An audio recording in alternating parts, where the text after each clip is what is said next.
오늘 아침 우리에게 주시는 하나님 말씀은 느헤미야 13장 1절로 14절까지의 말씀입니다. 느헤미야 13장 1절로 14절까지의 말씀을 봉독하겠습니다. 그날 모세의 책을 낭독하여 백성에게 들렸는데 그 책에 기록하기를 암몬 사람과 모압 사람은 영원히 하나님의 총에 들어오지 못하리니 이는 그들이 양식과 물로 이스라엘 자손을 영접하지 아니하고 도리어 발람에게 뇌물을 주어 저주하게 하였음이라. 그러나 우리 하나님이 그 저주를 돌이켜 복이 되게 하셨다 하였는지라. 백성이 이 율법을 듣고 곧 섞인 무리를 이스라엘 가운데에서 모두 분리하였느니라. 이전에 우리 하나님의 전에 방을 맡은 제사장 엘리야십이 도비야와 연락이 있었으므로 도비야를 위하여 한 큰 방을 만들었으니 그 방은 원래 소재물과 유향과 그릇과 또 레위 사람들과 노래하는 자들과 문지기들에게 11조로 주는 곡물과 새 포도주와 기름과 또 제사장들에게 주는 거제물을 두는 곳이라. 그때에는 내가 예루살렘에 있지 아니하였느니라. 바벨론 왕 아닥사스다 32년에 내가 왕에게 나아갔다가 며칠 후에 왕에게 말미를 청하고 예루살렘에 이르러서야 엘리야십이 도비야를 위하여 하나님의 전뜰에 방을 만든 악한 일을 안지라. 내가 심히 근심하여 도비야의 세간을 그 방 밖으로 다 내어 던지고 명령하여 그 방을 정결하게 하고 하나님의 전의 그릇과 소재물과 유향을 다시 그리로 들여 놓았느니라. 내가 또 알아본즉 레위 사람들이 받을 몫을 주지 아니하였으므로 그 직무를 행하는 레위 사람들과 노래하는 자들이 각각 자기 밭으로 도망하였기로 내가 모든 민장들을 꾸짖어 이르기를 하나님의 전이 어찌하여 버림받았느냐 하고 곧 레위 사람들을 불러 모아 다시 제자리에 세웠더니 이에 온 유다가 곡식과 새 포도주와 기름의 11조를 가져다가 곳간에 드림으로 내가 제사장 셀레미야와 서기관 사독과 레위 사람 부다야를 창고지기로 삼고 마따냐의 손자 삭굴의 아들 하난을 버금으로 삼았나니 이는 그들이 충직한 자로 인정됨이라. 그 직분은 형제들에게 분배하는 일이었느니라. 내 하나님이여 이 일로 말미암아 나를 기억하옵소서. 내 하나님의 전과 그 모든 직무를 위하여 내가 행한 선한 일을 도말하지 마옵소서. 아멘. 자, 이제 오늘과 내일 이틀에 걸쳐서 느헤미야 13장, 이 느헤미야의 이제 마지막 장을 우리가 이틀 동안 묵상하게 됩니다. 자, 느헤미야 13장까지의 이 모든 말씀을 통해서 하나님께서 바벨론에서 귀환하게 된 남유다 사람들의 삶의 모습들, 그들의 신앙의 모습, 무엇보다도 성벽을 재건함으로써 다시 한번 하나님 앞에서 성전을 지키고 또 예루살렘에서 거룩한 하나님 백성으로서의 그런 삶을 살아가는 그런 모습들을 우리가 느헤미야서에서 지금 이렇게 묵상하고 있습니다. 자, 어제 12장의 말씀에서 성벽을 다 완공하고 난 후에 성벽에 대한 봉헌식을 하나님 앞에 감사의 예배를 드리는 모습들을 우리가 보았습니다. 그리고 어제 본문의 마지막 부분에서 느헤미야는 이 남유다 사람들, 이스라엘 사람들이 하나님 앞에 예물을 드리는 그 예물 드리는 것을 통해서 이 성전 예배를 위해서 헌신하는 제사장들과 레위 사람들의 그 삶을 책임지도록 이제 그렇게 모든 제도들을 정비했습니다. 자, 그런데 그러다가 이 느헤미야가 잠시 이제 페르시아 땅으로 다시 돌아가게 되는 일이 있었고 그 돌아간 한 1년 사이 동안에 이 남유다의 신앙 체계가 또다시 흔들거리는 이제 이런 모습을 이제 보이게 되면서 이 느헤미야가 다시 1년 후에 이 예루살렘으로 돌아왔을 때에 이 무너져 내려가고 있는 이 성전 예배의 체계를 다시 한번 확고하게 견고하게 만드는 그런 이야기가 이 느헤미야 13장의 말씀에 담겨 있습니다. 자, 본문의 말씀을 이제 하나씩 살펴보면서 이 말씀이 오늘 우리에게 어떤 의미로 또 해석되고 이 말씀을 하나님의 말씀으로 또 우리가 묵상하기 원합니다. 자, 먼저 1절과 2절 말씀을 보시면 그날 모세의 책을 낭독하여 백성에게 들렸는데 그 책에 기록하기를 암몬 사람과 모압 사람은 영원히 하나님의 총에 들어오지 못하리니 이는 그들이 양식과 물로 이스라엘 자손을 영접하지 아니하고 도리어 발람에게 뇌물을 주어 저주하게 하였습니다. 그러나 우리 하나님이 그 저주를 돌이켜 복이 되게 하셨다 하였는지라. 자, 여기 1절 2절의 말씀은 구약성경 신명기 23장의 이야기를 여기에 담고 있습니다. 그래서 여기 1절에 그날 모세의 책을 낭독하여, 여기서 말하는 이 그날이라고 하는 것은 바로 성벽 완공을 마친 후에 드렸던 봉헌식을 얘기하는 겁니다. 자, 성전 봉헌식이 거행되는 그날 모세의 율법에 적혀져 있는 그 책을 낭독을 합니다. 신명기 23장 3절에서 5절까지의 말씀에 보면 지금 여기 1절 2절에 기록된 이야기가 신명기 23장에 기록이 되어져 있습니다. 자, 그것은 다름 아닌 암몬 사람과 모압 사람들은 영원히 하나님의 총회에 들어오지 못한다. 자, 여기 하나님의 총회라고 하는 것은 이스라엘 백성들의 모임을 이야기하는 건데, 암몬 사람과 모압 사람들은 결코 하나님 백성이 될 수 없다, 하나님의 성전에 나올 수 없다라는 이야기를 하는 겁니다. 물론 당연히 이방 사람들이기 때문에 그렇기도 하지만 이 암몬 사람과 모압 사람에 대해서는 이제 출애굽의 그 역사 가운데 이스라엘 백성들이 가나안 땅을 향해 나아갈 때 암몬 땅을 지나가고 모압 땅을 지나가면서 모세는 우리가 하나님이 약속한 땅으로 가는 길이기 때문에 너희들이 길을 내주면 우리가 이 길을 그냥 지나가겠다. 지나가는 동안에 우리가 물을 필요하면 너희들에게 물이나 양식을 돈을 주고서 사 먹겠다. 우리는 결코 너희에게 어떤 해도 끼치지 않을 테니 길을 좀 내주어라 라고 이렇게 이야기를 했지만 암몬 사람과 모압 사람들은 아주 매우 완고하게 그 요청을 거절하게 됩니다. 자, 그것으로 인해서 하나님께서 이 암몬과 모압 사람들을 치게 하시면서, 그러면서 그들의 왕들이 또 죽임을 당하기도 하고, 이렇게 암몬과 모압 사람들이 하나님의 백성 이스라엘이 하나님의 뜻을 따라가는 그 길을 방해하고 또 그들의 그 길을 내주지 않음으로써 하나님께로부터 징계를 받는 그런 이야기가 민수기에 기록이 되어져 있습니다. 자, 이런 것으로 인해서 그들이 2절 말씀에 그들이 양식과 물로 이스라엘 자손을 영접하지 아니했다. 바로 이것이 출애굽 과정에서 있었던 그 옛날 이야기를 지금 말하는 것입니다. 심지어 그뿐만이 아니라 도리어 발람에게 뇌물을 주어 저주하게 하였습니다. 자, 이 이야기는 민수기 22장에서 24장까지에 나오는 이야기들입니다. 자, 모압 왕이었던 발락이라고 하는 사람이 저 멀리 바벨론 땅에 있었던 발람이라고 하는 그 당시 유명한 그 선견자라고도 하고 또 그가 저주를 퍼부으면 그 저주대로 되는 그러한 이 사람을 불러다가 이스라엘 사람들을 저주하게 그렇게 사주를 합니다. 하지만 이 발람이 와서 이스라엘 사람들을 저주해야 되는데 오히려 그때마다 하나님께서 발람에게 나타나셔서 발람에게 이스라엘을 저주하지 못하도록 하면서 이 발람은 여러 차례에 걸쳐서 이스라엘을 축복하게 되는 그런 일이 있었습니다. 이것이 민수기 20장에서 24장까지 걸쳐서 기록되어져 있는 이야기입니다. 자, 여기 이 발람의 이 저주를 하나님께서 축복이 되게 하셨다. 그래서 이 모압 왕 발락이 이 발람에게 뇌물을 주면서 돈을 주면서 저주하게 했지만 여기 2절 마지막 부분에 그러나 우리 하나님이 그 저주를 돌이켜 복이 되게 하셨다. 바로 이것이 이 민수기 22장, 23장, 24장에 나오는 그런 이야기를 지금 말하는 겁니다.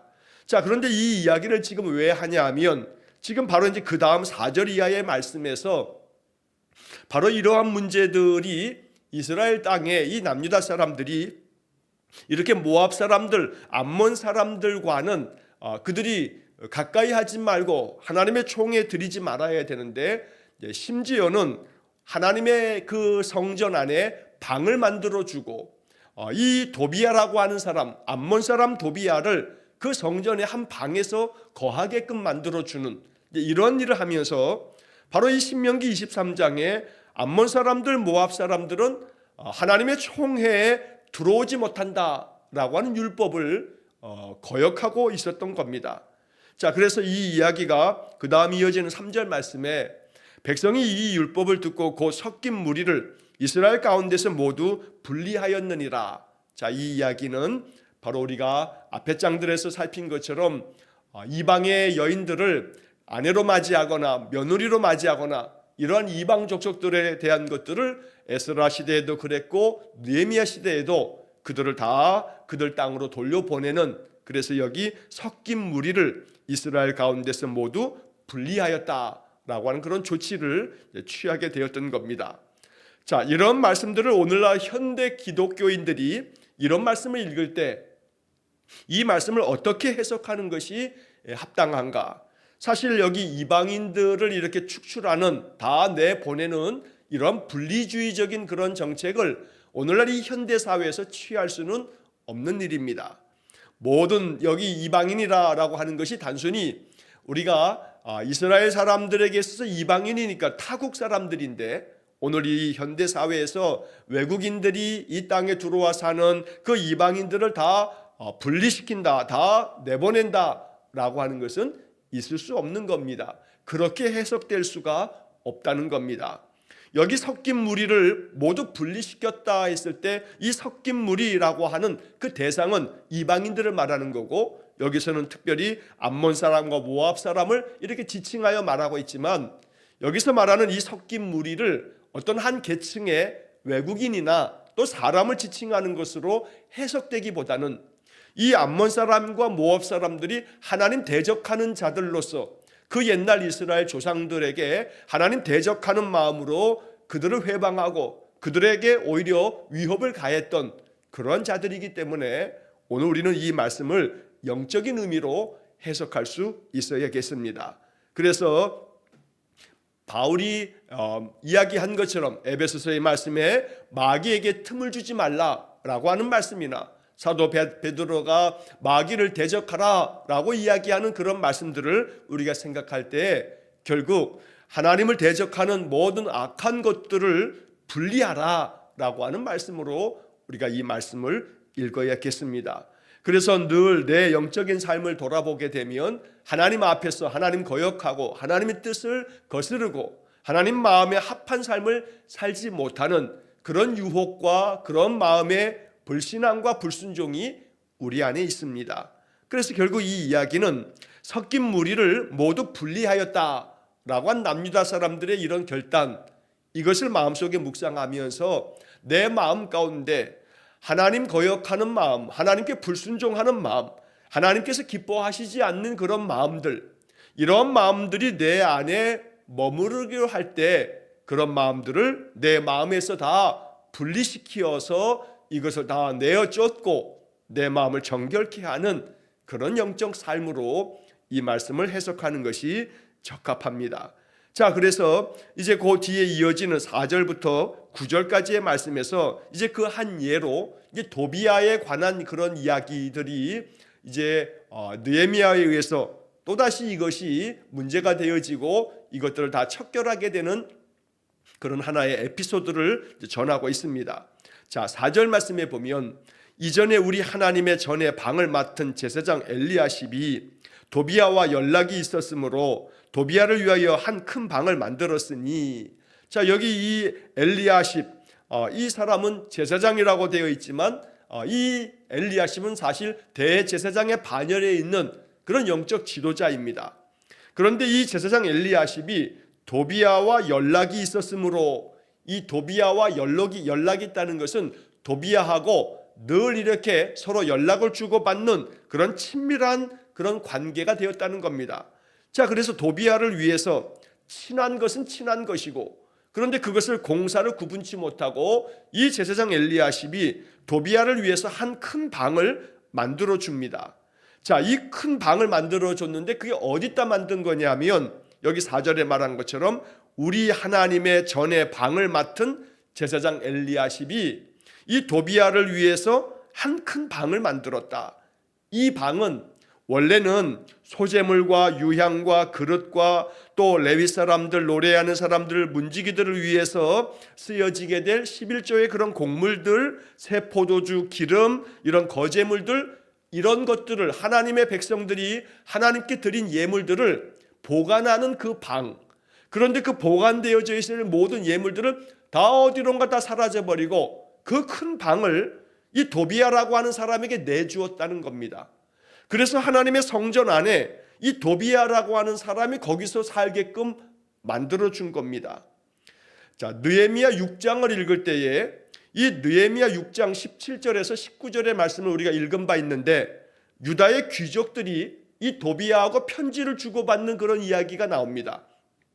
자, 그래서 이 도비야는 심지어 스가냐라고 하는 사람의 사위가 되고 또 무술람이라고 하는 사람과 사돈지간이 되는 이제 그러한 일이 있습니다. 그게 느헤미야 6장에서 우리가 이미 읽은 바가 있습니다. 또 심지어 느헤미야 6장 18절 말씀에 보면 유다에서 그와 동맹한 자가 많음이라 라고 하는 말씀도 나옵니다.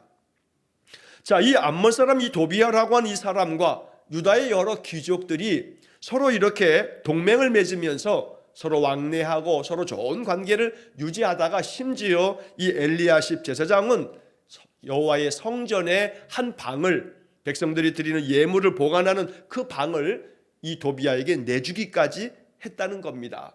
자, 이런 일이 어떻게 벌어졌는가?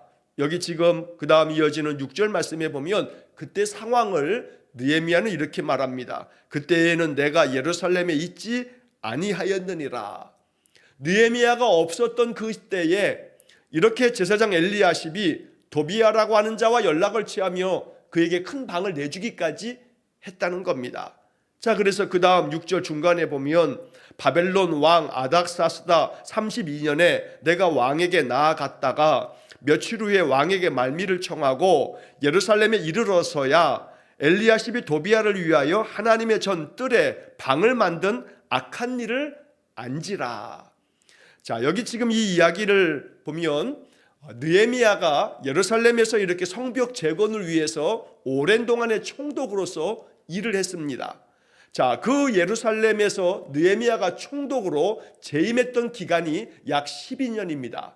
그때는 주전 444년에서 433년까지 한 12년 동안에 느헤미야는 3차 귀환 때 이스라엘 백성들을 데리고 와서 또 총독으로서 이 바사 왕의 이 명을 받아서 예루살렘 성벽 재건의 모든 것들을 주관을 했던 겁니다.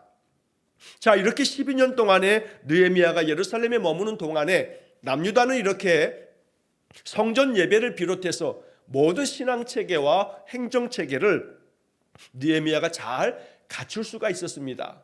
그런데 이 느헤미야가 우리가 느헤미야 이제 1장에서 봤던 것처럼 바로 이 페르시아의 왕에게 그 아닥사스다 왕의 술관원으로 있을 때에 아닥사스다 왕이 이 느헤미야의 얼굴에 수심이 가득한 것들을 이제 바라보면서 그렇게 이야기를 주고받으면서 내가 너에게 어느 정도의 기한을 주랴, 네가 언제까지 이렇게 갔다 오면 되겠냐 하는 이런 것들을 얘기할 때 느헤미야가 기한을 정하여 이야기하는 그런 장면을 우리가 본 적이 있습니다. 자, 그래서 12년 동안의 총독 재임 기간에 그 기간들을 다 보내고 느헤미야가 이제 페르시아 땅으로 이제 돌아가게 됩니다.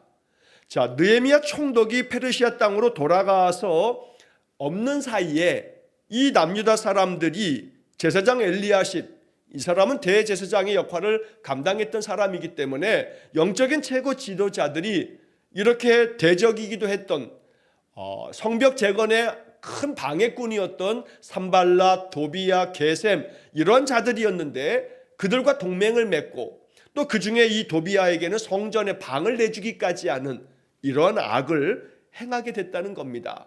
자, 여기 지금 6절의 그 중간에 보면 바로 그때가 바벨론 왕 아닥사스다 32년이다 라고 얘기합니다. 이게 주전 432년을 말하는 겁니다. 자, 그래서 여기 아닥사스다 왕을 원래 페르시아 왕인데 바벨론 왕이라고 말하는 것은 바벨론 땅을 페르시아가 이제 다 망하게 하여 페르시아 제국을 이루면서 그들의 왕을 옛적에는 바벨론이라고 불렀기 때문에 바벨론 왕 이렇게 부르는 표현도 우리가 종종 보게 됩니다. 자, 어쨌든 이렇게 해서 내가 왕에게 나아갔다가 며칠 후에 왕에게 말미를 청하고 여기 며칠 후라고 되어져 있는 것은 이렇게 왕에게 나아가서 거의 한 1년쯤 지난 다음에 왕에게 다시 이야기를 해서 이제 말미를 청했다. 내가 좀 다시 고국 땅에 좀 다녀오겠습니다 라고 이렇게 청하게 되었다는 겁니다. 자, 그래서 7절에 예루살렘에 이르러서야 엘리야십이 도비야를 위해서 하나님의 전뜰에 방을 만든 악한 일을 안지라. 그래서 느헤미야가 다시 돌아오자 1년 사이에 이렇게 남유다가 또다시 악한 자들과 서로 동맹을 맺고 성전에 방도 내주는 이러한 일들을 보면서 8절 9절 말씀에 보면 내가 심히 근심하여 도비야의 세간을 그 방 밖으로 다 내어 던지고 명령하여 그 방을 정결하게 하고 하나님의 전에 그릇과 소재물과 유향을 다시 그리로 들여놓았느니라. 하나님의 성전의 이 방은 백성들이 드려지는 그 예물을 잘 보관하는 그런 방인데 이 도비야라고 하는 사람에게 그 방을 내줌으로 도비야가 거기다 세간살이를 다 갖다 놓고 거기서 거주하며 사는 모습을 이 1년 만에 돌아온 이 느헤미야가 이것을 보자 마음에 심히 근심했다. 오히려 이 느헤미야의 마음속에 이 문제를 어떻게 처결하면 좋을까? 대제사장 엘리야십이 이렇게 다 허락했으니 이 문제를 어떻게 하면 되나 하고 근심하며 기도하다가 느헤미야가 이 명령을 내려서 느헤미야는 총독의 자리에 있기 때문에 페르시아 왕의 총독으로 와 있기 때문에 모든 행정적인 모든 어떤 종교적인 부분에 있어서도 이 총독의 명령이 페르시아 왕의 명령과 같은 명령이기 때문에 그 명령대로 들을 수밖에 없는 것입니다. 자, 그래서 느헤미야가 명령을 내려서 성전 안에 있는 도비야의 세간살이들을 다 방 바깥으로 던져버려라 하고 명령을 내리면서 그 성전의 방을 정결하게 했다.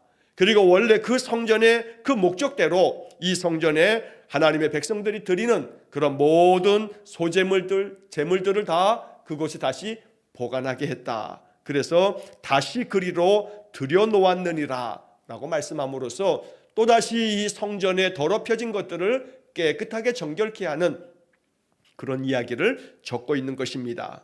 자, 앞서 1절과 2절에서 말씀드렸던 것처럼 암몬 사람과 또 모압 사람들은 영원히 하나님의 총에 들어오지 못한다. 이 암몬 사람, 모압 사람은 오늘 우리에게 있어서는 영적인 의미에서 하나님 대적하는 자, 바로 하나님 대적하는 것은 바로 마귀 사탄을 말하는데 바로 이러한 자들이 하나님의 거룩한 전에 나올 수 없으니 우리 마음 안에 하나님의 성전된 우리 성도들 한 사람 한 사람의 마음 심령 속에 마귀가 틈타지 못하도록 늘 우리의 마음을 굳건하게 지키고 내 마음이 정결해지도록 여기 도비야의 세간살이가 그 방에 들여놓았다라고 되어 있는데 이 도비야는 바로 하나님의 말씀을 거역하고 이스라엘 백성들을 대적했던 그 대적자를 말하는 겁니다. 그래서 하나님을 대적하는 그 어떤 것에 대해서도 마음에 들이지 말고 우리의 마음의 방에 이러한 도비야가 그 마음의 방을 차지하지 못하도록 내 마음에 하나님을 대적하는 그 어떤 마음도 내 마음에 용납하지 아니하고 이것들을 다 방 바깥으로 내어 던지라는 이 말씀으로 이 마음을 받아야겠습니다. 하나님께서 기뻐하시지 않는 마음은 내 마음에서 다 내던져 버리라는 겁니다. 그래서 내 마음 방을 정결하게 하라는 겁니다. 내 마음이 정결하게 되어지는 것이 성전된 내 삶이 내 이 모든 인생이 하나님께서 거룩하게 임하심으로 이렇게 우리가 성령 충만한 삶을 살 수 있다는 겁니다. 그래서 오늘 우리는 이 도비야가 차지했던 이 방, 이 큰 방, 이것은 우리 성도 한 사람 한 사람의 마음 심령이고 우리 마음 심령에 하나님을 대적하는 도비야, 내 마음에 하나님 기뻐하시지 않을 하나님의 뜻을 거스르는 그 어떤 것도 내 마음속에 들이지 않도록 언제나 내 마음을 정결케 하고 그런 모든 것들을 다 내어 던지는 내 마음에는 오직 성령이 충만한 삶을 살아가는 것, 오늘 말씀은 우리에게 이런 것들을 명하고 있는 것입니다. 자, 한편 10절 이하의 말씀의 14절까지는 내가 또 알아본즉 이라고 합니다. 왜냐하면 1년 사이에 느헤미야가 페르시아로 돌아가서 1년 후에 되돌아왔을 때 와서 보니까 이 성전 예배가 제대로 진행되지 못했던 겁니다. 매일같이 드렸던 번제도 또 월삭의 초하루에 드렸던 예배도 또 안식일마다 또 절기마다 드려졌어야 할 예배가 온전히 진행되지 못하는 겁니다.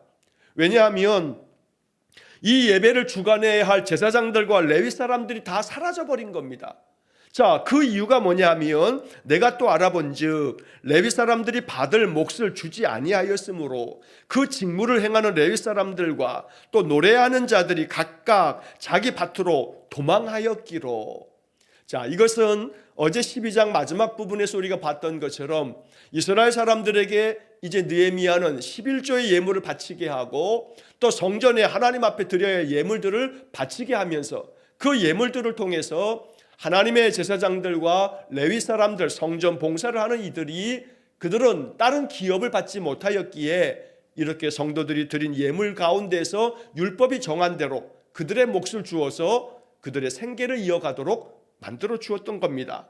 자, 그런데 이 느헤미야가 없는 사이에 이스라엘 사람들은 또다시 이기적인 마음에 하나님 앞에 예배를 드리지 아니하면서 예배에 드려져야 할 예물들을 드리지 않게 되다 보니 당연히 이 제사장들과 레위 사람들이 살 것이 없다 보니 성전에서 이 맡아야 할 직무들을 다 내동댕이 친 채로 자기들의 생계를 위해서 자기들이 살아가야 할 국리를 찾아서 밭으로 도망했다라고 하는 그런 이야기를 지금 하고 있는 것입니다. 자, 그래서 11절의 말씀에 느헤미야가 모든 민장들을 꾸짖어 이르기를 하나님의 전이 어찌하여 버림받았느냐. 하나님의 성전을 지키며 이 성전에서 날마다 하나님께 분향하고 불을 피우며 또 진설병을 드리면서 예배해야 할 제사장들도 레위 사람들도 다 사라져버렸으니 하나님의 성전이 어떻게 이렇게 버림받았느냐라고 민장들, 백성의 지도자들에게 꾸짖었던 겁니다. 그래서 느헤미야는 또다시 레위 사람들을 다 불러 모읍니다. 백성들에게 이러면 안 된다고, 하나님의 법대로 하나님의 뜻을 받들어야 한다고 또다시 느헤미야가 그들을 가르칩니다. 야단도 치고 가르치기도 하고. 그래서 다시금 이제 11절 하반절에 보면 레위 사람을 불러 모아 다시 제자리에 세웠더니, 그래서 레위 사람들 제사장들을 다시 다 불러 모읍니다. 하나님의 성전의 예배가 다시 회복되어지도록 다시 불러 모았던 겁니다. 그뿐만 아니라 12절의 말씀에 이제 느헤미야는 또다시 유다 사람들을 가르치고 그들을 권하고 그들을 깨우치면서 다시 하나님 앞에 드려져야 될 온전한 마음의 그런 예배를 위해서 그들은 또다시 다시금 하나님 앞에 기쁨과 자원함으로 예물을 드리는 일을 다시 감당하게 되었던 겁니다. 자, 그래서 12절에 이에 온 유다가 곡식과 새 포도주와 기름의 11조를 가져다가 곳간에 드림으로 내가 제사장 셀레미야와 서기관 사독과 레위 사람 부다야를 창고지기로 삼고 마따냐의 손자 삭구리 아들 하난을 버금으로 삼았나니 이는 그들이 충직한 자로 인정됨이라. 그 직분은 형제들에게 분배하는 일이었느니라. 자, 여기서 지금 유다가 온 유다 사람들이 이제 곡식과 자기들의 그 새 포도주와 기름의 11조를 가져다가 곳간에 드렸다. 하나님의 성전에 이것을 다 쌓아두어서 성전 예배가 다시 진행되어지도록 하고 또 이 일을 위해서 종사하는 제사장들과 레위 사람들의 삶을 위한 생계를 이제 그것 가운데서 나누어 주게 되었다는 겁니다. 자, 여기 12절에 이렇게 온 유다 사람들이 이러한 11조를 가져다가 곳간에 드렸다라고 하는 이 장면에서 그 당시에 활동했던 선지자가 바로 말라기 선지자입니다. 구약 성경의 맨 마지막 책인 말라기 선지자, 이 말라기 선지자는 하나님 앞에 드려져야 할 예배가 온전하게 회복되지 못함에 대하여 책망하고, 그래서 이 말라기서의 가장 중요한 주제는 예배의 회복입니다. 그래서 이 예배의 회복을 위해서 말라기 선지자는 이스라엘 사람들의 그 잘못된 것들을 책망하는 과정에서 우리가 많이 말라기서 하게 되면 말라기 3장 10절에 온전한 11조를 하나님께 드려라. 그러면 하나님께서 너희들에게 큰 복을 주신다라고 하는 말라기 3장 10절의 이야기는 사실은 11조를 강조하기 위한 말씀이라기보다는 예배를 온전히 회복하는 과정 속에서 그렇게 백성들이 11조의 예물을 온전히 잘 감당하게 됐을 때 이것을 통해서 모든 예배와 예배를 돕는 모든 사람들의 삶이 회복되어지면서 이스라엘 전체가 영적인 회복을 이루게 될 거다라고 하는 이야기를 전하고 있는 겁니다. 자, 그래서 여기 지금 12절에 이러한 이야기들은 말라기 선지자의 가르침으로 인해서 느헤미야가 말라기 선지자의 말씀을 온전히 이루기 위해서 이런 모든 신앙의 또 다른 갱신을 이루어 갔던 것입니다. 자, 그래서 13절에 말한 것처럼 여러 제사장과 서기관과 레위 사람들을 창고지기로 이제 직임을 맡기게 되고, 또 하나니라고 하는 사람에게는 부지도자로서 필요한 모든 조치를 이들에게 맡기면서 이들은 충직한 사람이라 그렇게 인정됨이라 라고 말씀합니다. 충직한 사람들로 하여금 백성들이 드려진 이 11조와 모든 예물들을 잘 관리하도록 하면서 이것을 통해서 그 직분은 형제들에게 분배하는 일이었다. 이것은 바로 레위 사람들과 제사장들에게 이 드려진 예물 가운데서 예배를 위해서 사용하고, 또 동시에 이것들을 레위 사람들, 제사장들에게 필요에 따라 적합하게 올바르게 잘 분배되어 그들이 그 삶을 영위하면서 하나님 앞에 헌신하도록 이제 그렇게 만들었다는 것입니다. 자, 마지막으로 이제 14절 말씀에서 이런 모든 것들을 느헤미야가 1년 만에 돌아와서 이런 모든 조치를 취하면서 느헤미야는 이렇게 기도합니다. 내 하나님이여, 이 일로 말미암아 나를 기억하옵소서. 내 하나님의 전과 그 모든 직무를 위하여 내가 행한 선한 일을 도말하지 마옵소서. 느헤미야는 이런 기도를 통해서 이 일로 말미암아 나를 기억하옵소서. 여기서 나라고 이렇게 지칭하고 있지만 이 느헤미야의 기도는 여기 이렇게 적혀 있을 만큼 온 유다 사람들이 이 느헤미야의 기도를 마음에 새기게 되었던 겁니다. 결국 이 얘기는 이 일로 말미암아, 여기서 말하는 이 일이라고 하는 것은 성전 안에 이방의 악한 자들을 다 내어 쫓으면서 그 성전을 정결하게 했던 일, 그래서 결코 하나님의 백성들은 늘 그 마음 심령에 악한 것들을 다 내던져 버리고 늘 마음을 정결케 하여 하나님의 성령이 거하게 만드는 그런 일들, 이러한 모든 것들을 하나님 기억해 주십시오. 이것은 남유다 사람들에게 기억하라고 말씀하는 겁니다. 남유다 사람들이여, 이런 일들을 기억하시오. 잊지 마시오. 하나님의 성전 안에 악한 것들이 드려지지 않도록 언제나 그 성전을 정결케 하고 하나님의 영이 임하도록 해야 한다는 사실을 기억하십시오 라고 하는 의미가 담겨진 겁니다. 또한 느헤미야는 이렇게 기도합니다. 하나님의 전과 그 모든 직무를 위해서 내가 행한 선한 일을 도말하지 마옵소서. 이런 모든 것들을 다 하나님 없애버리지 마시고 이 선한 일들을 계속 행하게 하십시오 라고 기도합니다. 마찬가지로 이것도 남유다 사람들에게 이런 기도를 통해서 남유다 사람들을 가르치고 있다는 것입니다. 이러한 선한 일들을 당신들이 없애버리면 안 됩니다. 하나님 앞에 온전한 예물을 드리면서 이것을 통해서 성전을 온전히 세워가는 이 일에 당신들이 힘써야 합니다. 이 행한 선한 일들이 도말되어지는, 없어지는 일이 없도록 우리가 전심으로 힘을 다해야 합니다. 하나님 이것들이 이루어지도록 하나님께서 도와주십시오.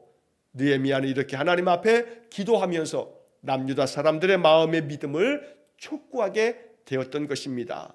이렇게 느헤미야가 이런 모든 것들을 통해서 남유다의 영적인 삶을 다시금 회복시키는 이야기가 오늘 본문의 말씀입니다. 이 말씀 묵상하시면서 우리 마음 가운데 항상 내 마음의 도비야를 내 마음의 방에 들이지 않도록, 내 마음에 악한 그 어떤 생각도 내 마음 속에 자리를 잡지 못하도록 이런 것들을 다 내어 던져버리고 내 마음의 방을 정결하게 만드는 그런 믿음의 삶 되시기를 간절히 축원합니다. 무엇보다 오늘 11절에서 말씀하고 있는 것처럼 다시 제자리에 세웠더니 라고 하는 말씀처럼 레위 사람들을 돌아오게 하고 제사장들을 돌아오게 해서 성전의 모든 예배를 온전히 주관하도록 그들에게 필요한 것들을 제공하기 위해서 백성들이 하나님 앞에 11조와 온 예물을 온전히 드리게 만들었다는 이야기인데, 오늘 우리는 여기 11절의 이 말씀, 이 구절을 마음에 새겨야겠습니다. 다시 제자리에 세웠더니, 우리의 신앙을 항상 돌아보고 나의 영적인 삶을 점검하면서 다시 제자리에 내 신앙이 우뚝 세워지도록 그렇게 믿음 안에서 살아가는 그런 복된 성도가 되시기를 간절히 축원합니다. 기도하겠습니다. 자비로우신 아버지 하나님, 언제나 흐트러지기 쉬운 우리의 영적인 삶을 늘 말씀 속에서 다시금 제자리를 찾고 다시 그것을 제자리에 세워둠으로써 하나님의 뜻을 온전히 받들어 사는 우리 모두가 되게 해 주옵소서. 충직한 자들로 인정된 자들을 세워서 이 모든 일들을 감당케 했던 것처럼 하나님 앞에서 우리가 충직한 자로 인정되어지도록 우리 성도들의 마음에 이 말씀들이 새겨지게 해 주옵소서. 오늘도 우리의 마음 중심에 늘 성령께서만 충만하시도록 내 마음 가운데 헛된 것, 악한 것 다 내어 던져 버리고 하나님의 영으로만 감동된 삶을 살게 해 주옵소서. 한날의 모든 삶을 주님께 의탁하오며 예수님 이름으로 기도하옵나이다. 아멘. 우리 구주 예수 그리스도의 은혜와 하나님 아버지의 극진하신 사랑과 성령의 교통하심이 날마다 충직한 자로 내 마음에 성령 충만한 삶을 살아가게 늘 마음 중심을 하나님 앞에 헌신하여 드리기를 기도하는 머리 숙인 귀한 성도들 위해와 저들 가정과 온 가족들 위해 영원토록 함께 하시길 축원하옵나이다. 아멘.